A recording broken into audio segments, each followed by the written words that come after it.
So today I am going to post review about the last episode of the Ishqiya. ये मेरा first ever review है मेरे channel के लिए, तो डू सपोर्ट मी।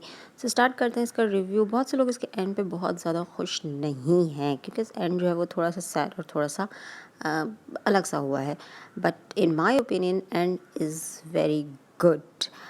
बात कर लेते हैं शो के और एस्पेक्ट्स के बारे में। लाइक हानिया आमिर का कैरेक्टर इसमें बहुत स्ट्रॉन्ग था और हानिया ने did justice with her character. अगर हानिया के जितना ही कोई और अच्छा कर सकता है इस कैरेक्टर को, तो आई थिंक वो इकरा अजीज़ है, क्योंकि उनका भी एक जॉली सा नेचर है, तो वो भी अच्छा कर लेती। But Haniya did it very well. Haniya और फिरोज़ खान की केमिस्ट्री भी उन्होंने बहुत कूल दिखाई थी, जिसकी वजह से लोग बहुत चाहते थे कि ये लोग आपस में मिल जाएंगे और लाइफ में इनका एक कूल सा हैपनिंग कपल बन जाएंगे, बट ऐसा नहीं हुआ।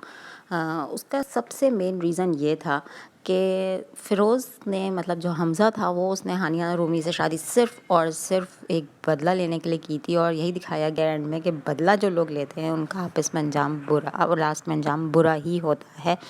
तो उसने अपना एक तरीके से जो रिवेंज था वो ले लिया था, पूरा वो कर लिया था, उस टाइम को पूरा एंजॉय कर लिया था जितना वो ब्लैकमेल हमना को कर सकता था, जितनी उसने उसकी बेइज्जती की लाइक इन पब्लिक। तो आई थिंक उसके साथ जो हुआ वो एक तरह से सही है। वैसे भी इट्स नॉट गुड कि आप हर लड़की को इतना कुछ जानने के बाद सिर्फ ये फोर्स करो कि नहीं तुम चुप रहो, सब्र करो। No, it's not good. I think it's a very good step जो रूमी लेती है अपने लिए, अपने फ्यूचर के लिए, अपनी फैमिली के लिए, और एक तरह से वो अपनी बहन का भी पार्ट लेती है कि क्योंकि ऑफ कोर्स उसकी बहन ने थोड़ा सर्वाइव किया होता है, जिस तरीके से हमजा ने उसको ब्लैकमेल किया होता है उसकी मैरिड लाइफ को लेके एंड ऑल। और आप देख सकते हैं कि यूनिवर्सिटी लाइफ में भी उसने किस तरीके से उसको सबके सामने बेइज्जत किया हुआ होता है। तो इसमें वाकई जो डायलॉग है, इज़्ज़त देने का नाम ही मोहब्बत है, छीनने का नहीं। और वाकई ये जो सस्ते आशिक होते हैं कि हम तेज़ाब फेंक देंगे या तुम्हारे बदनाम कर देंगे, तो ये इस तरह के लड़कों के लिए एक सबक है कि उन्हें ऐसा नहीं करना चाहिए, क्योंकि karma is a real bitch baby.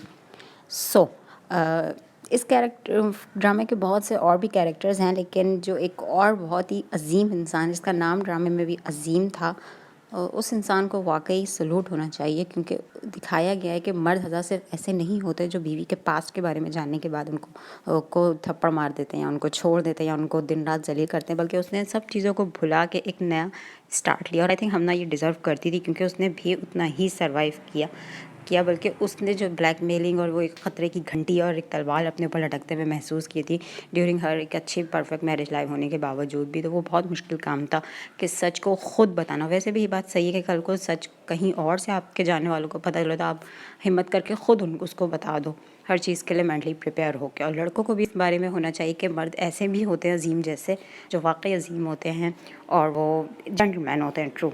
ये बहुत ही एक अच्छा सीन इसमें दिखाया था। बट लास्ट एपिसोड में हमज़ा की जो एक्टिंग है, of course no doubt Firoz Khan is a very good actor, और उसने बिल्कुल जस्टिस किया अपने उस रोल के साथ जो उसका एंग्री यंग मैन का कैरेक्टर था, और जिस तरीके से वो ब्लैकमेलिंग करता था, उसका expression, all this he did justice.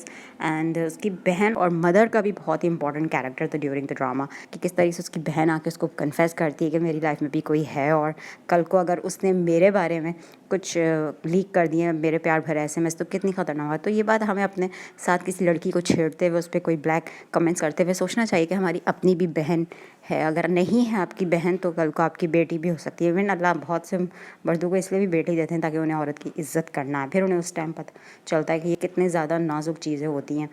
Anyways, Hamza did justice with his acting, and everyone's doing a great job in this drama. And overall, the drama को रेट मिलते हैं 8.5 from my side, because ड्रामे की जो ending थी वो कुछ अलग थी। बहुत से लोग ये कह रहे हैं कि रूमी ने क्यों सर्वाइव किया, उस बेचारी का क्यों कुछ तो बहुत से ऐसे लोग होते हैं जिनकी लाइफ जो होती है वो हो जाती है चेंज, अल्लाह इम्तिहान लेता है अपने ही बंदों से। लेकिन रूमी ने बिल्कुल अपने लिए स्टैंड लिया, और शी डिड उसने अपने लिए स्टैंड लिया, और उसने ना सिर्फ ख़ुद अपने लिए इंसाफ लिया बल्कि अपनी बहन को भी इंसाफ दिलाया।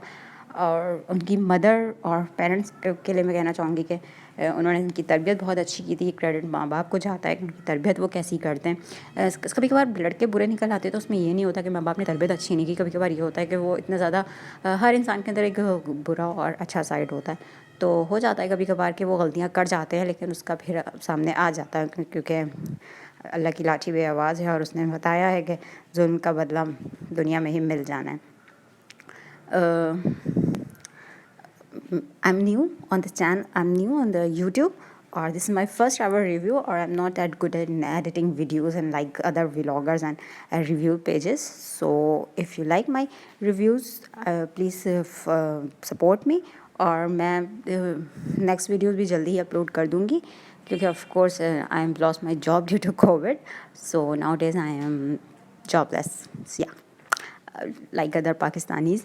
एंड मैं क्रिकेट की भी बहुत बड़ी लवर हूँ, तो मैं जो हूँ बहुत जल्द पाकिस्तान के सेकंड टेस्ट मैच के ऊपर भी रिव्यू करूँगी। बस दुआ है हम जीत जाएं बस। Anyway, thank you so much for your love and support me. Thank you for bearing my bakwas. Bye.